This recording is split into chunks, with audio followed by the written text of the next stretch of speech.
Imaginez que vous passiez chaque minute de votre vie à bâtir quelque chose. Non pas une maison, non pas une fortune, mais une réputation. Une réputation de voleur. Tu t'isoles du monde pour ne blesser personne. Tu vis pour Allah.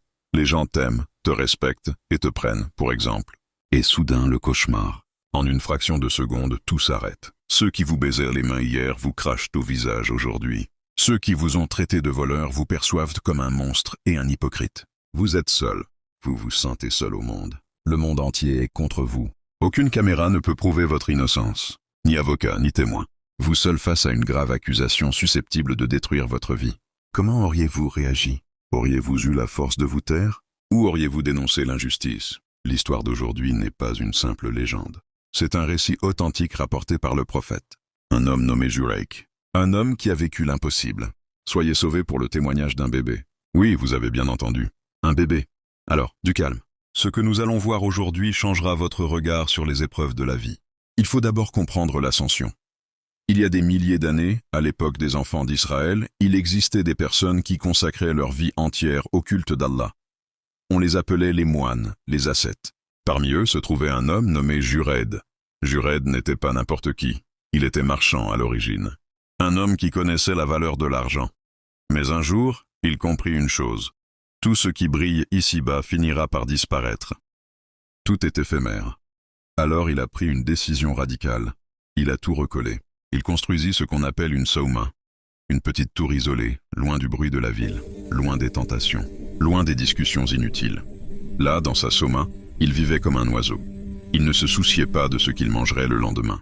Son âme était connectée à Allah jour et nuit. Il priait sans cesse.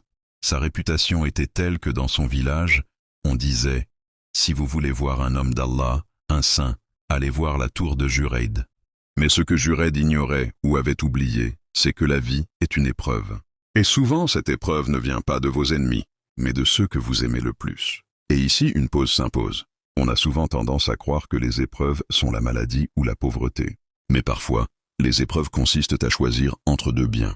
Jureid était un adorateur d'Allah, mais aussi un fils. Et vous savez qu'en islam, comme auparavant, le statut de la mère a toujours été immense. Un jour, poussée par l'amour de son fils, sa mère décida de gravir la colline pour le voir. La pente était raide. Elle était âgée. Elle est venue souffler au pied de la tour. Et c'est là que le drame commence. Jureid est en prière. Il est en pleine méditation sur Allah. Soudain, il entend une voix familière. « Oh Jureid, c'est moi, ta mère !» Jureid entend. Un terrible combat se joue alors dans sa tête. « Mon Seigneur ou ma mère ?» Je m'adresse au roi des rois. Mais celui qui m'appelle, c'est celui qui m'a porté. Il choisit alors de ne pas interrompre sa prière. Il pense d'abord avoir fait le bon choix. Sa mère déçue arrive. Et le lendemain, elle revient. Même effort, même fatigue. Et elle dit, « Oh Jureid, réponds-moi. » Une fois de plus, Jureid prie. Une fois de plus, le dilemme. Mon Seigneur ou ma mère. Il choisit encore Allah. Et il poursuit. La mère reprend la parole, le cœur lourd. Et le troisième jour, c'est le jour des ennuis. Elle l'appelle, il ne répond pas. Et cette fois, ce n'est plus de la tristesse, c'est de la colère. Une mère blessée qui se sent délaissée par son propre fils. Au nom de quoi? Au nom de la religion. Alors elle lève les mains vers le ciel. Et écoutez son invocation. Elle ne demande pas la destruction de son fils. Elle ne demande pas sa mort. Elle demande une leçon. Et elle prononce une invocation quelque peu étrange. Elle dit, « Oh Allah, ne le fais pas mourir avant qu'il ait vu le visage des prostituées. » Et l'invocation d'une mère. Elle s'adresse directement à Allah. La flèche est lancée. Le sort de Jureid est scellé. Il va devoir affronter la pire humiliation de sa vie. Au village, on ne parlait que de Jureid. Il est infaillible. C'est un homme pieux. Du moins, c'est ce que certains disent. Et cela a mis en colère ceux qui n'avaient pas beaucoup de foi. Cela a mis en colère ceux qui étaient un peu jaloux de lui. Et puis, il y avait cette femme d'une beauté exceptionnelle, mais avec de légères contusions. Une prostituée. Elle entend ça. Avec arrogance, elle défie les hommes. Jureid, la pieuse. Je peux le séduire quand je veux. Je parie que je peux le faire succomber au péché. Elle monte là où Jureid est isolé. Elle se prépare. Elle se parfume. Et elle joue le match décisif. Elle arrive devant Jureid. Elle se dévoile à lui. Elle lui parle doucement. Elle tente de le déstabiliser. Elle tente de le charmer. Mais Jureid, lui, ne la regarde même pas. Il ne la calcule même pas. Il est solide sur ses appuis. Telle une montagne aux racines profondes. Rien ne peut le détourner d'Allah. La femme, humiliée, blessée dans son orgueil, s'effondre. Mais la haine a remplacé la séduction. Et elle est déterminée. À quoi? À le détruire. Elle ne cherche plus à le charmer. Elle veut sa perte. En chemin, elle rencontre un berger. Elle le charme. Il tombe dans le piège. Et elle se donne volontairement à lui. Quelques mois plus tard, elle tombe enceinte de ce berger. Le jour de l'accouchement, tout le village est là. Et nous lui posons la question. Qui est cet enfant? Et elle répond par un mensonge. De sang-froid, sans trembler. C'est le fils de Jured, le pieux, les 7. Et voilà. Tout le monde est sous le choc. Elle commence à répandre de fausses rumeurs. Elle dit être venue le voir en secret au village. Jured, le pieux, celui qui ne descend jamais au village. Et ainsi la rumeur se transforme en colère. Et la colère devient haine. Les gens se sentent trahis. Ils admiraient un hypocrite. Alors ils prennent des haches et des pioches. Et ils gravissent la colline en hurlant. Ils veulent la déceler avec lui. Et Jured, le pauvre homme, n'était au courant de rien. Il est en prière lorsqu'il entend les cris. Soudain, les murs de sa tour tremblent. Il commence à détruire sa maison, pierre par pierre. Puis il l'attrape. Il le traîne dehors. Il l'insulte. Il le frappe. Insulte et hypocrite. Menteur. Tu joues les pieux alors que tu commets l'adultère. Et on lui dit que, à cause de toi, tu as fait de cette femme un enfant. Il ne l'accusait pas seulement d'adultère, mais d'avoir abusé d'elle, comme si la femme était une victime. Et là, on s'arrête 2 secondes sur la réaction de Jured. N'importe qui à sa place aurait paniqué. N'importe qui aurait crié « C'est mal !» ou aurait pleuré. J'aurais supplié. Ou j'aurais crié contre le complot. Mais Jured avait une relation particulière avec Allah. Il savait que les hommes ne pouvaient rien faire pour lui. Sa réputation était complètement anéantie. Sa maison était entièrement détruite. Sa parole ne valait rien face à une femme qui, selon eux, se prétendait victime. Il ne restait qu'une seule voix, celle d'Allah, celle de l'invocation. Et il formule une étrange requête à un homme qui va être lynché sur le champ. Que leur répond-il? Laissez-moi faire mes ablutions et réciter 2 unités de prière. Voilà le secret. Quand le monde vous abandonne, connectez-vous à celui qui le tient entre ses mains. Jured termine sa prière. Il se sent en paix. Il s'approche de la femme et du bébé. La foule est là. Elle attend. Il se demande ce qui va se passer. Que va faire Jured? Jured s'approche du bébé. Un bébé de quelques jours. Il pose délicatement son doigt sur le ventre du bébé. Il lève les yeux vers l'enfant. Et il pose des questions complètement absurdes. « Oh, petit ange, qui est ton père ?» ont dû se demander les villageois à cette époque. Mais il est complètement fou.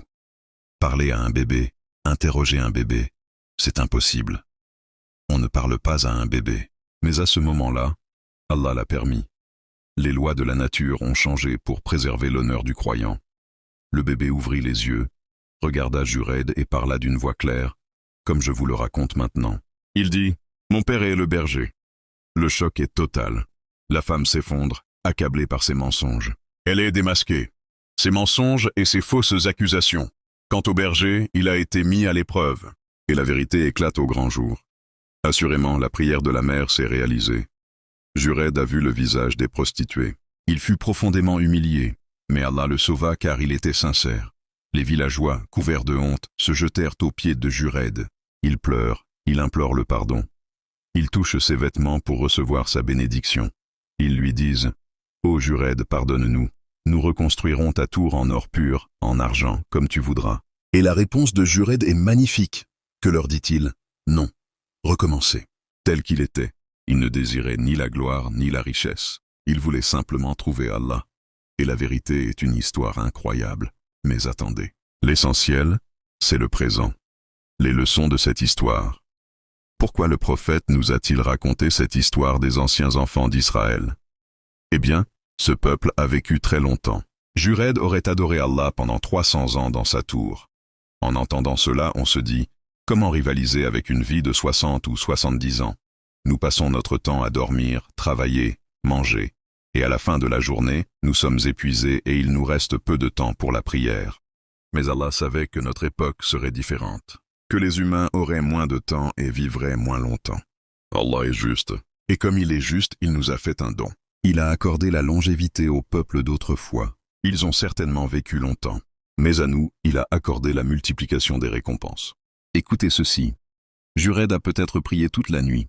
Mais vous, si vous priez Al-Isha et Al-Fajr en groupe, c'est comme si vous aviez prié toute la nuit en dormant. Jured aurait pu jeûner pendant des années. Mais toi, si tu jeûnes 3 jours par mois, les jours saints, c'est comme si tu avais jeûné toute l'année. Et la nuit du destin? Une seule nuit de prière vaut mieux que 1000 mois. 83 années d'adoration ininterrompue en une seule nuit. En une seule nuit, on peut accomplir plus que toute une vie de Jured.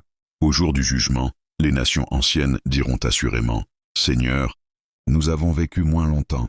Ils ont moins travaillé, mais leurs récompenses sont plus grandes que les nôtres. Pourquoi ?»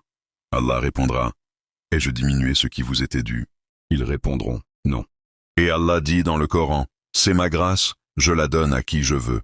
C'est Allah qui donne et à qui il veut. » Alors, chers frères, chères sœurs, ne soyez pas tristes de traverser une période difficile.